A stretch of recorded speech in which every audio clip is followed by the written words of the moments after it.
Hello everybody, and welcome to Peace Through Truth. Now, I apologize about it being such a long time between this and my last video. Again, it's been another crazy week on the farm, and I've just been too far behind to really delve into another project.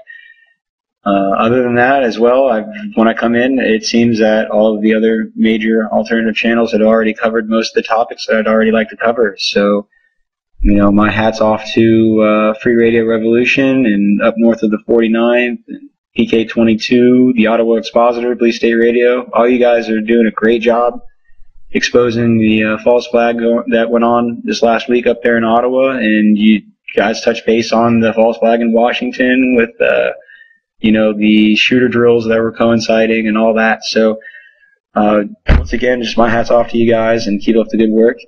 Anyway, I came in on a break today, and I decided to go on over to CNN.com, not because I like their website. I actually suggest that no one ever visit their website for any reason. I just happened to go over there just because I started to make these videos, and I'd like to see what they want us to believe. Now, I will leave a link to this video and this webpage in the description box below, but once again, I'd strongly urge you not to visit CNN. Essentially, this is just a minute-and-a-half long propaganda piece meant to influence primarily the American opinion, but the Western culture opinion of this war. And essentially, what's going on here is we have this guy, Nick Patton Walsh, who is a senior international correspondent of some type for CNN, allegedly reporting on this video clip that was released by I.S.I.S. It's a 5-minute clip, but they only show just mere seconds of Mr. Cant Lie in this clip. Now, I apologize again for still being on this free video software with the watermark, but for the time being, on my budget, this is all I can afford, so it's what I'm going to use. I do appreciate your patience. Now, it has been known to make these video clips from other websites lag, so I will be leaving a link in the description box below for this CNN clip. But here we go. Let's take a look at it. It is quite disturbing and shocking to behold what I.S.I.S. have done, it seems about a week ago, owing to the time references inside that video, is take this British hostage, a former war reporter, still, of course, in captivity, still a journalist, but take him, it must be under duress, to Kobani and ask him to report on what he sees there. Now, he clearly seems relaxed as he speaks. Let's listen to how he introduces himself. Hello, I'm John Cant Lie, and today we're in the city of Kobani on the Syrian-Turkish. Now, does this look real to you guys? Honestly? I mean, does this look real? I'm not a pro, I'm not an expert, but as far as I know, if something is in focus in the foreground, then there should at least be something out of focus in the background. And the trees look incredibly clear. You can see the rungs on this ladder. There appears to be some kind of discrepancy here, or this is one of the best cameras that they're using that I've ever seen, ever. So, I'm not a pro. The lighting looks pretty good. The shadows are all going the same direction as far as I can tell. But other than it looking completely fake around his exterior, and it looking like a green screen around here, which is really just opinion, anybody can say that looks like a green screen. Anybody can say that it doesn't. My only real physical evidence of this being a fake clip, a studio-produced clip, is the fact that everything is in focus in this picture. Everything. So keep that in mind. And also, I mean, that's all they show of Cant Lie. From the 24-second mark. Hello, I'm John Cant Lie, and today we're in the city of Kobani on the Syrian-Turkish border. Through the 37-second mark. So, alright, that's all they show of the 5-minute clip that Cant Lie is in, where he's speaking. Obviously, it's an I.S.I.S. propaganda video, allegedly. But, so, on CNN, they do a minute-and-a-half piece on this thing. They show you John Cant Lie for literally 10 seconds out of that minute and a half, and in that 10 seconds, the footage just looks terrible. I mean, it doesn't look authentic at all. And I'm just an amateur. I'm not even like a professional green screen guy. A professional guy could probably tear it apart a lot better than I have. And just for context's sake, we'll go ahead and watch the remaining, I don't know, 45 seconds or whatever of the CNN bullshit. Now, in the images you see here, it's clear he isn't Kobani. He's Yeah, it's clear. It's very so clear that he is in Kobani. I just love how they do that. There's ISIS are just mopping up now, going street to street fighting. He talks about $500 million that he says the US has spent on their campaign against those same Spent ISIS $500 million. Us Americans better get upset. Against his will, now part of ISIS propaganda machine, which frankly at times seems to be eerily sophisticated. Yeah, it's eerily sophisticated, almost like Hollywood or something that the CIA would run, right? Just a quick follow-up for you, because we've been covering Kobani for so long. Where does that fight stand? But it stands, ISIS pushing in from the east and the south. That's where John Cant Lie says he's standing much of the time. And I love how they always cover their asses, so to speak, in these stories. That's where John Cant Lie says he's standing. They are, it seems, running into a lot of resistance from the Kurds, who are being resupplied in a fight certainly not over. And this video shows, I think, how important the fight for Kobani has become. Now, another thing I'd like to touch base on, if I haven't already, is I believe that ISIS is supposedly, allegedly, Wahhabi, I think I'm pronouncing that right, sect of Islam, or, you know, that type of religion. So, from what I remember reading, they're supposedly an anti-technology. They're like against Western technology. So for them to be using drones and for them to be doing camera edits like this, as you will see in the live leak footage here in a little bit, that's against their religion from what I understand. So something else to certainly keep in mind. The fact they will go to these links to put John Cant Lie in that situation, bro. That's it. Those links that put John Cant Lie in that situation. So anyway, that was the CNN story. That was Nick Patton Walsh that was talking there from CNN. Now I just went on over to Wikipedia and did a quick Wikipedia search on Nick Patton Walsh. And I know, guys, it's Wikipedia. I understand that it can be changed and all that. You don't have to just load on me in the comment section because of Wikipedia. I'm just doing it because I'm on a break here and I've only got a few minutes, but just to glance over Nick Patton Walsh, to get a little background from that guy. Born in '77, award-winning British journalist who is the senior international correspondent with CNN, naturally. Currently serving as the Beirut correspondent. He has been CNN's Kabul correspondent in Asia and foreign affairs correspondent for the UK's Channel 4 News and Moscow's correspondent for the Guardian newspaper. Scumbags. He is a native of England. Okay. Television career.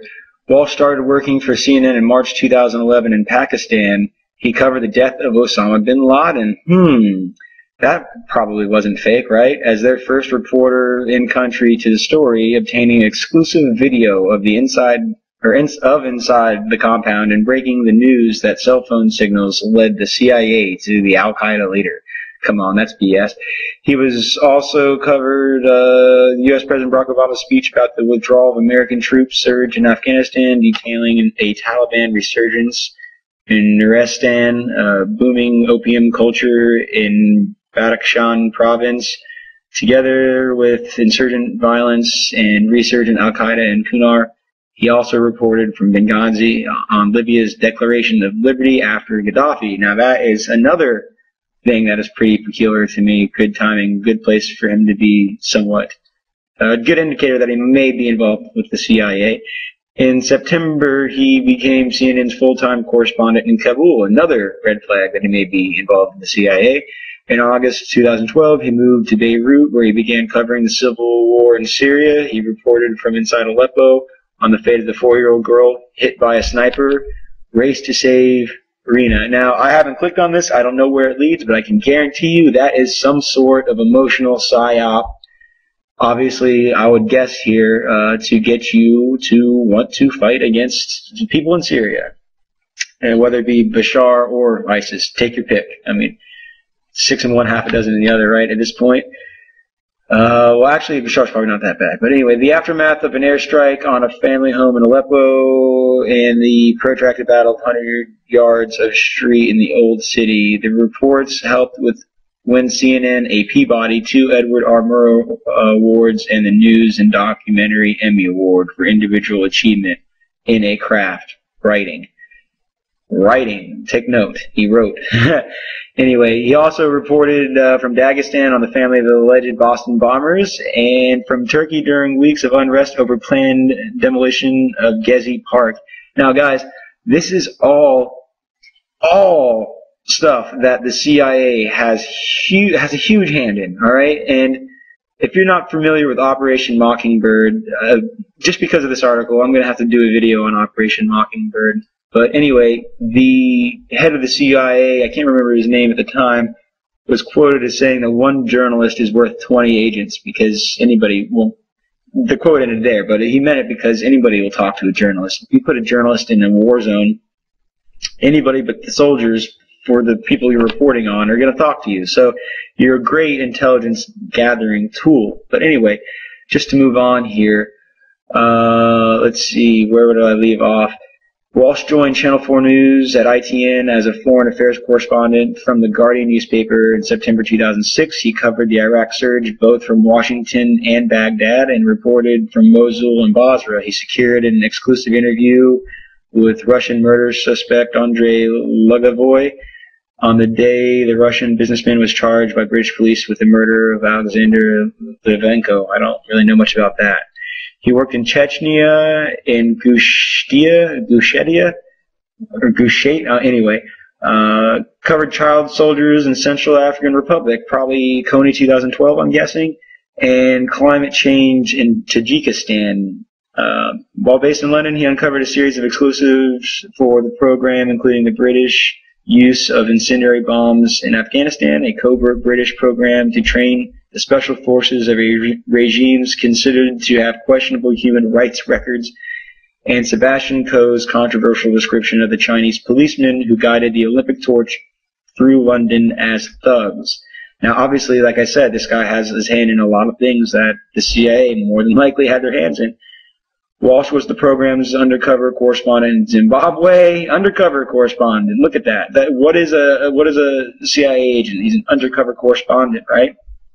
During the 2008 elections, he was one of a handful of Western reporters inside the country during the violent crackdown of the NDC. He also reported the war between Georgia and Russia in July 2008 from both sides of the front line. I'm telling you guys. In September 2008, Walsh moved to Bangkok to become the program's Asia correspondent. Isn't there civil unrest in Thailand? Wasn't there? Anyway, during the Mumbai hotel sieges, that November, he got his first interview with the Australian barman held in the Taj Hotel. In 2009, Channel 4 News ran the first interview in 7 years with alleged Russian arms dealer Viktor Bout, the product of 6 months of negotiations by Walsh. The interview took place in his remand center and at the courthouse where he was facing extradition to the United States. Bout professed his innocence, but also admitted his planes could have run weapons without his knowledge. That he ran guns for the Afghan government in the 90s and said he was a close personal friends of Jean-Pierre Bemba, an alleged warlord on trial in The Hague for crimes against humanity. Anyway, it goes on. I'll leave this link to Nick Patton Walsh's Wikipedia page in the description box. But I wanted to give you a little background as to the mouthpiece that was regurgitating this crap about ISIS on CNN. All right, after knowing a little bit more about Nick Walsh and knowing that in my gut that whole video clip that they used of John Cant Lie from the new ISIS propaganda video was bullshit, I decided to come on over here to LiveLeak. Now, again, I will leave the link to this video to LiveLeak in the description box below. But here we go.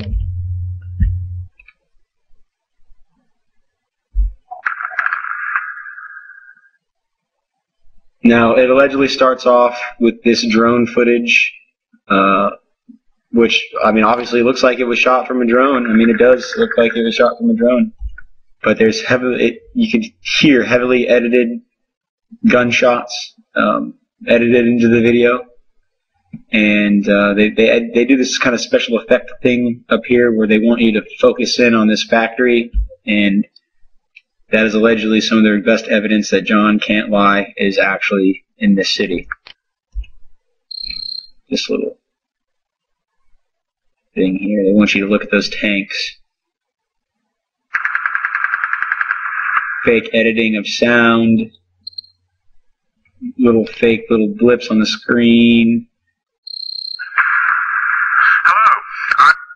And again, like I said, as far as I understand, the Wahhabis are not supposed to be using Western technologies. So, I mean, they might let that rule, bend that rule a little bit for the drones, but as far as the rest of the videos and all that go, I don't know. I'm John Cant Lie, and today we're in the city of Kobani on the Syrian-Turkish border. That is, in fact, Turkey right on. Just points right over his shoulder, right behind him. And that's a straight line. I mean, to me, that looks like a straight line. No, I don't know. Behind me, and we are here in the heart of the so-called PKK safe zone, which is now controlled entirely by the Islamic State. It just looks like the computer's having a hard time keeping up all the way around him.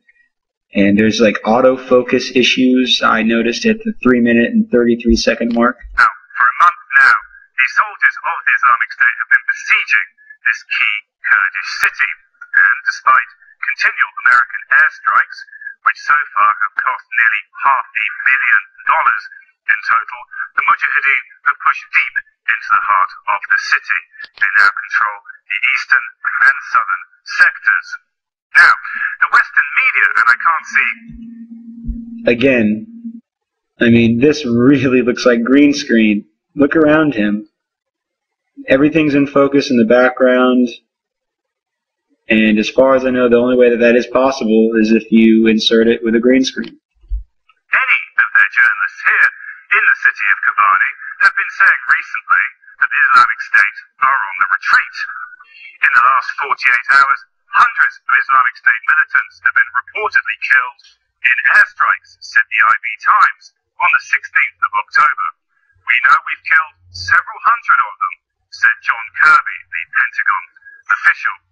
The Islamic State is retreating from the Syrian city of Kobani, said the BBC on October the 17th, while Patrick Coburn said in The Independent that despite suffering serious losses, Islamic State was continuing its assault on the city.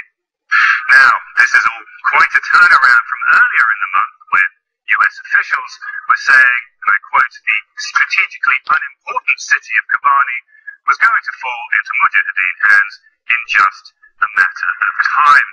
It's going to be difficult with just air power to prevent the Islamic State from taking the town, said U.S. National Security Advisor Tony Blinken. Now notice that big, wide, sweeping arc. He's nowhere in the shot. They will never have the camera on him and then pan away. On the 10th of October. Now, good old John Kerry Close up. seemed to think the Mujahideen are retreating. He called Kobani a horrible... You can't see anything in the background to identify where he is in the city. example of the unwillingness of people to help those who are fighting the Islamic State. That's a dig at... Obviously, they could be using editing. Either they relocated the entire crew to another location, or they just changed the background screen. Again, this looks like green screen through and through to me around his ears. It just doesn't look real at all. Hating Turkish President Erdogan. But the point is, from where I'm standing right now, I can see large swathes of the city. I can even see the Turkish flag behind me. And all I've seen here in the city of Kobani is Mujahideen. There are no YPG, PKK, or Peshmerga in sight, just a large number of Islamic State Mujahideen, and they are definitely not on the run. Without any safe access, there are no journalists here in the city, so the media are Again, if you notice that, a big panning shot, but they did not pan over to him. getting their information from Kurdish commanders and White House press secretaries, neither of whom have the slightest intention of telling the truth. Now, this could be easily done with a green screen right on the backside of this ledge. He could be standing in front of an entire green screen. Of what's happening here on the ground. Now, airstrikes did prevent some groups of Mujahideen from using their tanks and heavy armor as they'd have liked, so they're entering the city and Using two cameras, just like the beheading videos. He's mic'd up, just as in the beheading videos. using light weapons instead, going house to house. Now, America is very keen for Kobani to become a symbol of victory of the coalition that is working together to defeat the Islamic State. But they know, and the Mujahideen You see that slight little pan to the right there? They panned just a little bit while the fake gunshots were edited in, but then they just panned right back. Obviously on a tripod. You know, this isn't a shoulder-mounted camera they're using. also know that even with all their air power and all the proxy troops on the ground, even this is not enough to defeat the Islamic State here in Kobani and elsewhere. Kobani is now being reinforced by Iraqi Kurds who are coming in through Turkey, while the Mujahideen are being resupplied by the hopeless United States Air Force, who parachuted 2 crates of weapons and ammunition straight into the outstretched arms of the Mujahideen. But the battle for Kobani is coming to an end. The Mujahideen are just mopping up now, street to street and building to building. You can occasionally hear sporadic gunfire in the background as a result of those operations, but contrary to what the Western media would have you believe, it is not an all-out battle here now. It is nearly over. As you can hear, it is very quiet, just occasional gunfire. 200,000 inhabitants of the city have been displaced because of the fighting that came here. You can see the refugee camps over my right shoulder, over there in Turkey, where the inhabitants now are. The camera didn't have to focus at Contrary all. to media reports, the fighting in Kobani is nearly over. Urban warfare is And those flies do look fake to me, too. I will just come out and say it. I'm not afraid to say that. So anyway, guys, I know it probably lagged a lot, but I'll leave the description or the link to this video in the description box. I just wanted to give you a little background on the BS that CNN is pushing. Don't believe a word they're saying. They're referencing this video, and if the video crew over there at CNN cannot identify green screen, then they are either incompetent or in on it. So since I think the thing was probably shot at a CNN studio anyway, or obviously shot at a studio, I think it's all bullshit, and I just wanted to point it out to you guys. So anyway, I will be doing more videos. I hope to put out at least one a week for the time being, and then after I get better software, then hopefully I'll be putting out a video, every couple days. So anyway, thank you very much for watching. Please leave your thoughts in the comment box below. If you see any other inconsistencies on either the clips from CNN or from Live Leak, please let me know. I would love to maybe possibly make a follow-up to this video, or redo it on a later date when I have time, when I'm just not on a break. So anyway, alright guys, thank you very much for your time. Take care. God bless.